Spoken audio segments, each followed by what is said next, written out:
Chapter 1. Stratford Childhood. On or about the 22nd of April, 1564, Mary Arden, the wife of John Shakespeare, gave birth to a son in Stratford-upon-Avon. She had lost 2 baby girls before that. Now, all through the hot summer, she was afraid of losing her 3rd child because there was a plague in Stratford. Her husband was a member of the town council, so they could not leave the town. By the end of the year, 300 of the population of 1,500 were dead. But fortunately for Mary and for us, her baby William did not die. He grew up and became the greatest writer in the English language. Mary was about 24 when he was born. She was the youngest of 4 daughters of a farmer near Stratford. Soon after her father died in 1557, she married John Shakespeare, who was about 10 years older. As a young man, John had worked on one of the Ardens' farms, but he had left the village and moved to Stratford. He learnt how to make gloves and other things from leather, and he became a successful businessman. A year before his marriage, he bought the 2 houses that are now known as Shakespeare's birthplace. The family lived in one and used the other as their shop. Nobody can explain how ordinary parents produce sons like William Shakespeare. He had 3 younger brothers and a sister, but none of them did anything very important in life. But William became a good businessman, like his father, and his mother was clearly intelligent. Though she was the youngest daughter, her father had made her responsible for his will when he died, and had left her his best property. William's childhood was probably quite happy. His father's business was doing well, and when William was 4 years old, John Shakespeare became the leader of the town council. After Shakespeare's death, many stories were told about him that were not true. A long time afterwards, people began to wonder whether he had really written the plays. He had not been to a university like most other writers for the theatre in those days. Shakespeare's friend and rival, Ben Jonson, was partly responsible for this doubt. He said that Shakespeare was the greatest of all dramatists, although he had small Latin and less Greek. These were the main subjects that boys studied at school. But Jonson had been one of the best students at a famous school. So when he compared himself with Shakespeare, small Latin and less Greek only meant that Jonson knew a lot more. In fact, William's school in Stratford was a good one. From the age of 9 or 10, all the lessons there were in Latin, and the boys stayed until they were 15. We can also see from studying the sources of his plays that Shakespeare could certainly read Latin and could also read French and Italian. But the plays are clearly the work of a professional man of the theatre. This is the real answer to the question, did Shakespeare write them? William's last years at school were probably not as happy as the early ones. From 1576, when he was 12, his father stopped going to council meetings. Perhaps he was ashamed to meet his friends. His business was not going so well. In 1579, he borrowed money from one of his wife's relatives, who took a house and land in exchange. He could not pay the money back on the date that they had agreed, and afterwards the man refused to take it. He preferred to keep the property. This house and land had belonged to Mary's family, and William tried for many years to get them back, but was not successful. There was, perhaps, another reason why John Shakespeare did not go to council meetings. We need to know something about the political and religious history of England in the 16th century to understand it. In those days, religion always played a very important part in politics. Henry VIII, who was King of England from 1509 to 1547, had married a Spanish princess, Catherine of Aragon. They had a daughter, Mary, but Henry wanted a son, so he asked the Pope to end his marriage. The Pope refused. He knew that Charles, the King of Spain, would be angry at this insult to his aunt. So Henry made himself the head of the new Church of England and married Anne Boleyn. When she could only give him another daughter, he executed her. His third wife, Jane Seymour, gave him the son that he desired, but she died soon afterwards. This son, Edward, became king when he was 10 years old. His mother's relatives were Protestants, so the country changed from being almost Catholic, but without the Pope, to Protestant. But when Edward died 6 years later, his sister Mary became queen. She was a very religious woman.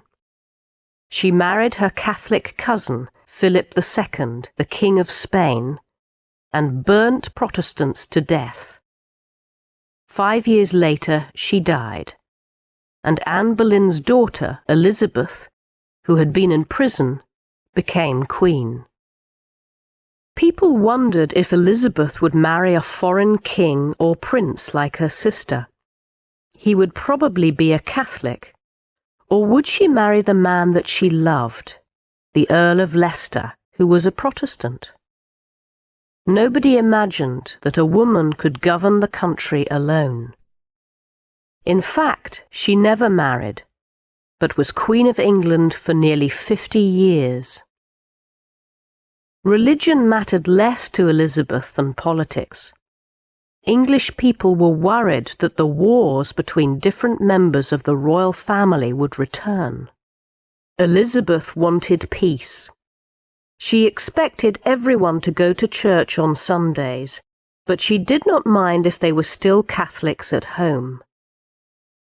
By 1579, when William Shakespeare left school, things had changed. Catholics had rebelled against the Queen. They aimed to make her cousin, Mary, Queen of Scots, queen. Mary had lost her throne and was in prison in England. England was not yet at war with Spain, but Elizabeth supported men like Francis Drake, who attacked Spanish ships carrying gold from America. Shakespeare's mother's family, the Ardens, were Catholics. A document was found in the roof of his birthplace many years after his death, which suggests that John Shakespeare was privately a Catholic too. Elizabeth did not execute Catholics for their religion, only if they were politically dangerous. But it is easy for people in a small town to invent stories about their neighbours. Perhaps John Shakespeare stayed away from council meetings because he was afraid that someone would ask him about his religion. But he was a popular man. His friends kept him on the council for 10 years after he stopped going to the meetings.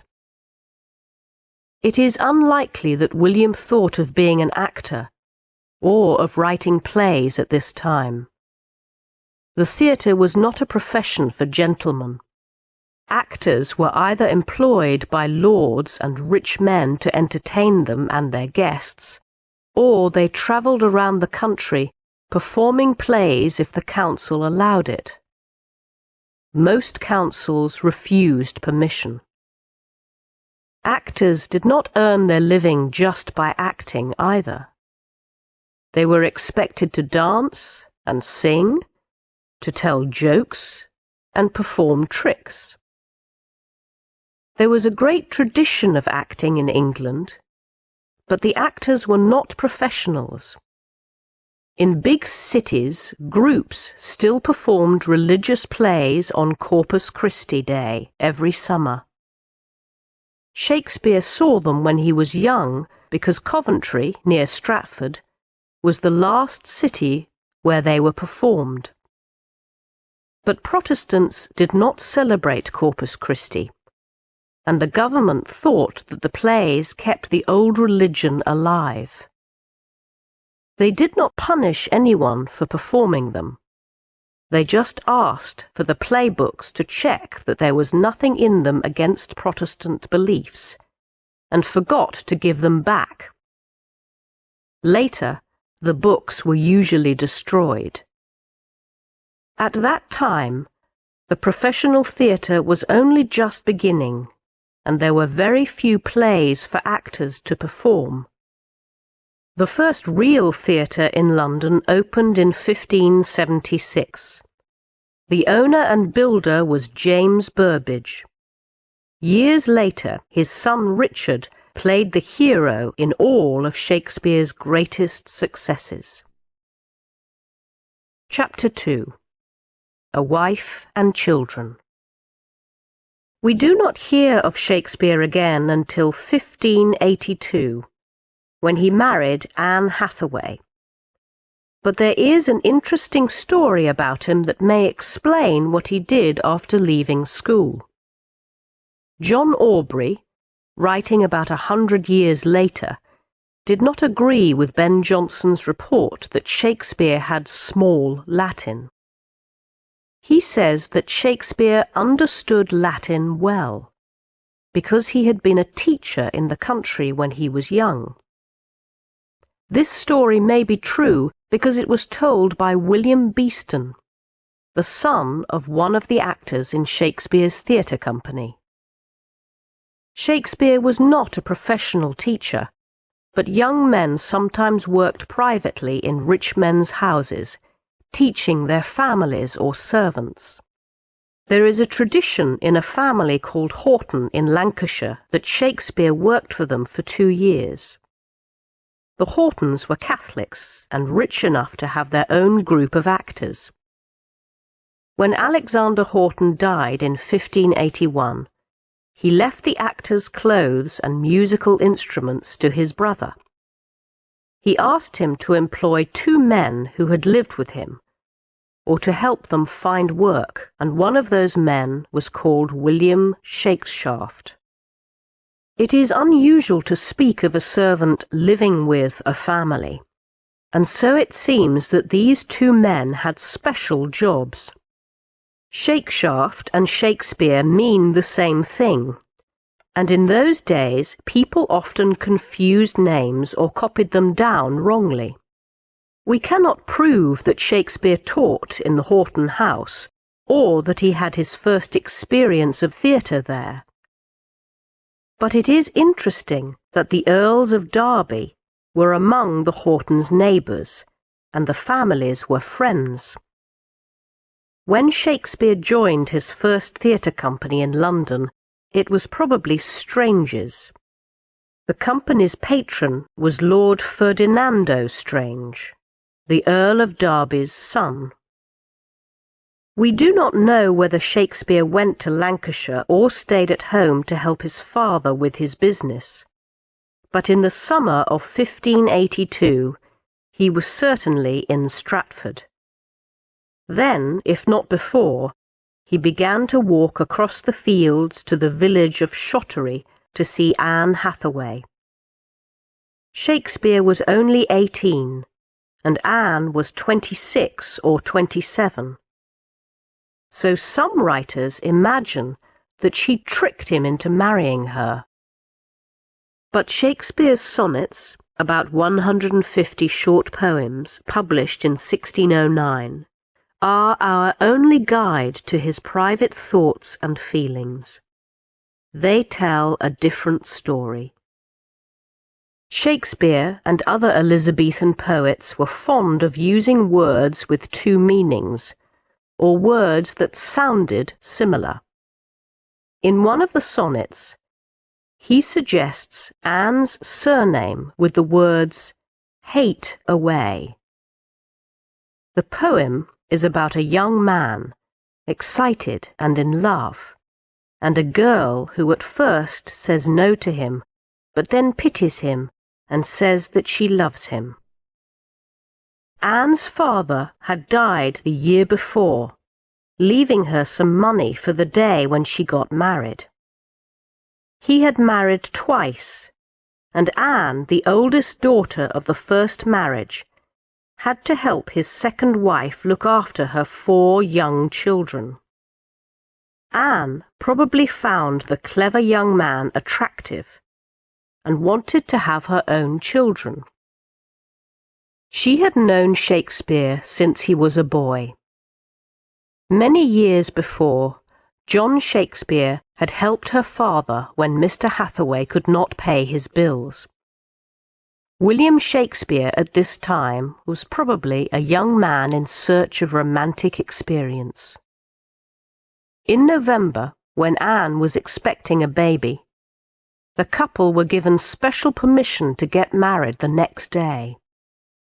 Shakespeare was under the age of 21, so he also needed his father's permission. Perhaps Shakespeare's parents did not agree to the marriage until they were sure of Anne's condition.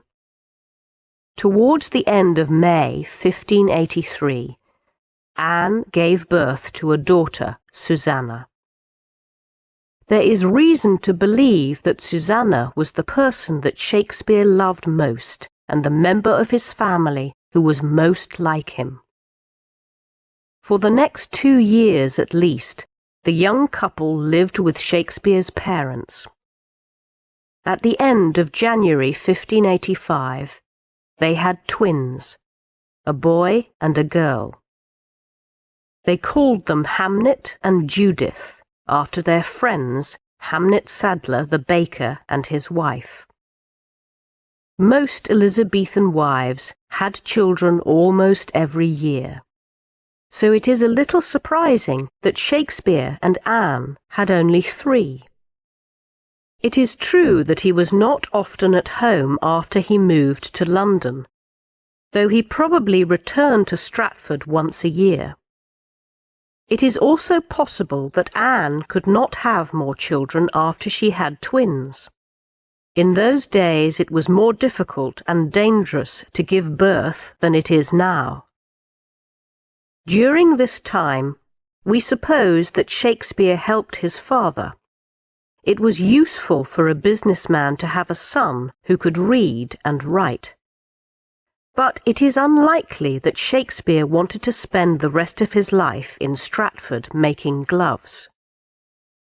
We do not know when or why he left the town. He probably went to London a year or 2 after the twins were born. Perhaps he carried with him a letter to Lord Strange's company of actors from friends in Lancashire. Long after his death, Nicholas Rowe, who wrote the first life of Shakespeare, said that he had to leave Stratford. It was a punishment for hunting in a park that belonged to Sir Thomas Lucy. If the story is true, Shakespeare took his revenge in The Merry Wives of Windsor, a play that contains many memories of his childhood. Lucy was a judge in Stratford, and Shallow, the foolish country judge in the play, may be like him. Chapter 3. The Lost Years. No one has solved the mystery of the lost years in Shakespeare's life, the years between 1585 and 1592. We can only imagine what happened before we first hear of him as a dramatist. The first person to write about Shakespeare's plays criticised him. Robert Greene, a successful dramatist, was dying in the autumn of 1592. His last work contains an angry personal attack on Shakespeare. We learn from it that Shakespeare was an actor. He had also certainly written 3 plays, and probably as many as 7 or 8. He had therefore worked in the theatre for a number of years and had started writing plays not long after he joined a theatre company. Green attacks Shakespeare for 2 reasons. At that time, plays were usually written by men like himself who had been to a university.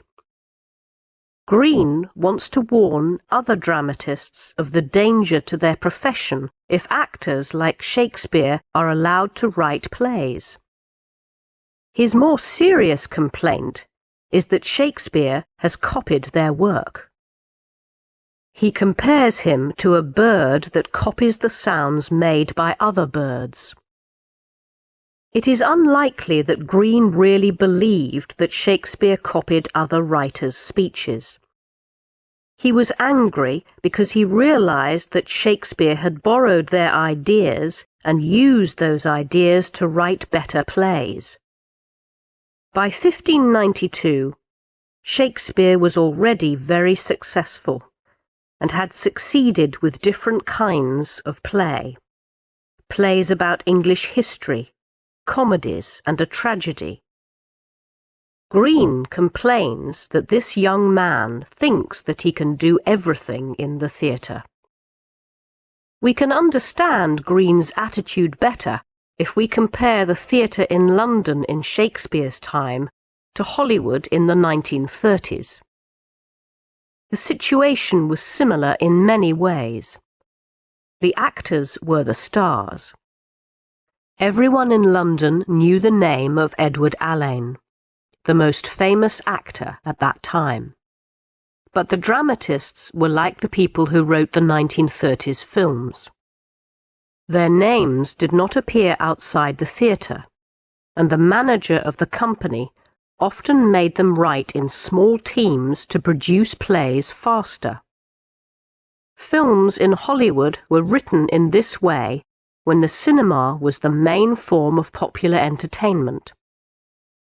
When the writers sold their work to a theatre company, they lost control over it.